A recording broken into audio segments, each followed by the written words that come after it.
Welcome to the AI Hustle Podcast, the podcast where we break down the latest in AI news, tools, and interview experts helping you hustle and do more using AI. If you've been following the podcast for a while, you'll know that over the last 6 months, I've been working on a stealth AI startup. Of the hundreds of projects I've covered, this is the one that I believe has the greatest potential. So today I'm excited to announce AIBox. AIBox is a no-code AI app building platform paired with the App Store for AI that lets you monetize your AI tools. The platform lets you build apps by linking together AI models like ChatGPT, Midjourney, and 11 Labs. Eventually will integrate with software like Gmail, Trello, and Salesforce, so you can use AI to automate every function in your organization. To get notified when we launch and be one of the first to build on the platform, you can join the waitlist at aibox.ai. The link is in the show notes. We are currently raising a seed round of funding. If you're an investor that is focused on disruptive tech, I'd love to tell you more about the platform. You can reach out to me at jaden@aibox.ai. I'll leave that email in the show notes. Is ChatGPT going to hijack democracy? It might seem like a crazy question. We're going to dive into the podcast today talking about what the implications of ChatGPT are on democracy, government, what the pros and cons are. And going through this thought of experiment of, what harm essentially could ChatGPT do to a democracy and to a government. So on one of the main risks associated with ChatGPT and other advanced language models is its potential for their manipulation. So, obviously the companies are trying to set up safeguards to make these things safe. However, we do know that they can be manipulated, and also the ways that people are trying to make them safe are sometimes questionable in their own right. So these models have been trained on a vast amount of data, including news articles, social media posts, and other types of online content. And this makes them highly susceptible to the spread of false information and propaganda. And I'm going to put a big asterisk here just on the term false information and propaganda. I think if anyone has learned anything from the last couple of years, it is that that term in itself can be weaponized by all political parties, all corporations, any group of people essentially that has some sort of has something to gain from picking a specific narrative is likely going to push you to try to believe their narrative, and that's kind of a textbook definition of what propaganda would be. So it is interesting, though, having something like this trained on so much data from even news articles. Lots of news is accurate. There's definitely different journals and news publications that are not accurate. And it was trained on all the data. So it's kind of interesting to think about what ChatGPT thinks or knows about that. In addition, social media posts, right? There's a lot of people with a lot of opinions on social media. And depending on where you fall politically or what you believe, you're going to think that some people's views are correct and some people's views are incorrect. So it's pretty interesting because as far as false information and propaganda goes, it's almost a subjective term these days, which is interesting.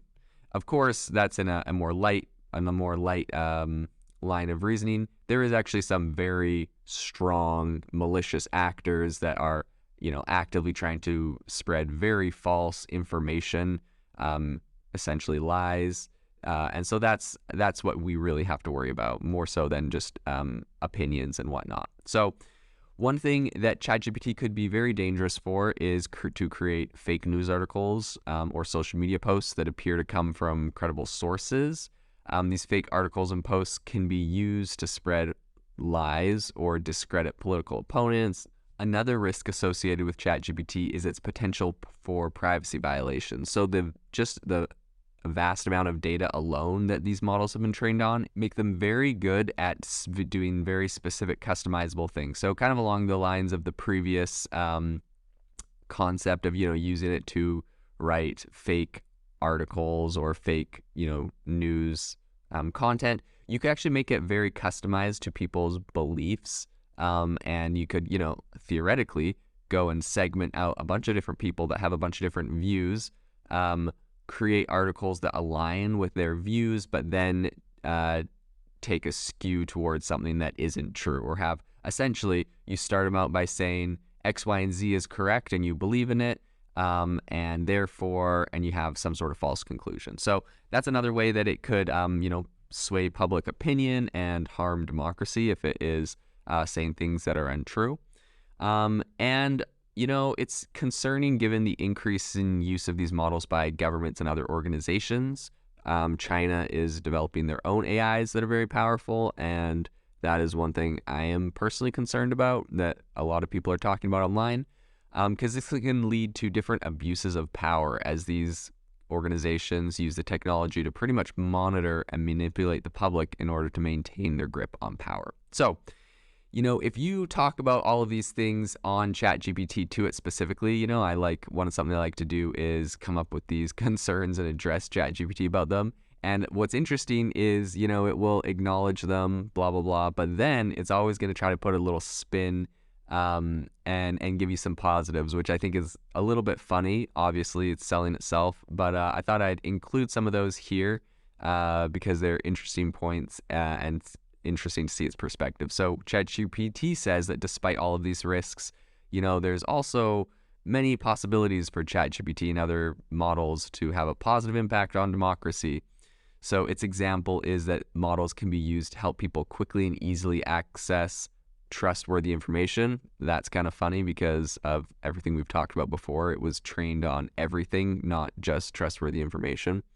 And they say that this can help to counteract the spread of false information and propaganda and can lead to more informed and engaged citizenry. I would say that in itself is probably fake news. I would not trust ChatGPT to give the most accurate information for all the reasons aforementioned. Anyways, they say another possibility is that the models can be used to facilitate greater public engagement and participation in the democratic process by providing easy-to-use tools for generating and sharing information. These models can help to empower individuals and communities to participate more actively, blah, blah, blah, blah. Okay, so here's the other thing. I think that's also wrong because when they say that, another pro is that it can be used to easily facilitate greater public engagement and participation, we already know that it can be used to easily facilitate fake things. So, perhaps good things, but that definitely is counterbalanced by fake things. So I wouldn't say that's necessarily a pro that it can be used for.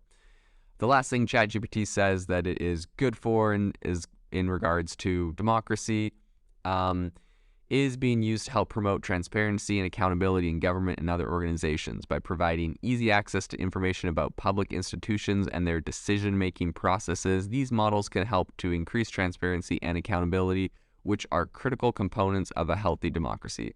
My last pessimistic view on this, sorry for all the pessimism on the democracy front, is that ChatGPT was trained on everything publicly available. So if you ask it questions, it's going to tell you answers that you essentially could find publicly available. And so as far as talking about promoting transparency and accountability in government and other organizations, I would argue that investigative journalists are doing a much better job at that when they're actually trying to dig into ways that governments and companies are corrupt, exposing that. And in general, when they do that, that's them breaking a new story. That's them going and getting this new information and kind of talking about it. Now, ChatGPT is trained on, some of that data, so it could have historical context for historically corrupt things, but I don't think it's creating any new transparency today because it doesn't have any new information today. So all that being said, I don't think ChatGPT is, all doom. I don't think it's going to create the end of the world, but I do think that it's important to understand some of the risks associated with that aspect of it, and to think about those and have that conversation. If you are looking for an innovative and creative community of people using ChatGPT, you need to join our ChatGPT creators community. I'll drop a link in the description to this podcast. We'd love to see you there where we share tips and tricks of what is working in ChatGPT. It's a lot easier than a podcast as you can see screenshots, you can share and comment on things that are currently working. So if this sounds interesting to you, check out the link in the comment. We'd love to have you in the community. Thanks for tuning in to the AI Hustle podcast. If you could do us a massive favor, we would really, really appreciate it if you could leave us a review wherever you get your podcasts. This helps people find the podcast. It helps people know this is a good place to go. And we would really, really appreciate it as it helps us continue to bring on incredible guests and share incredible content for you to listen to.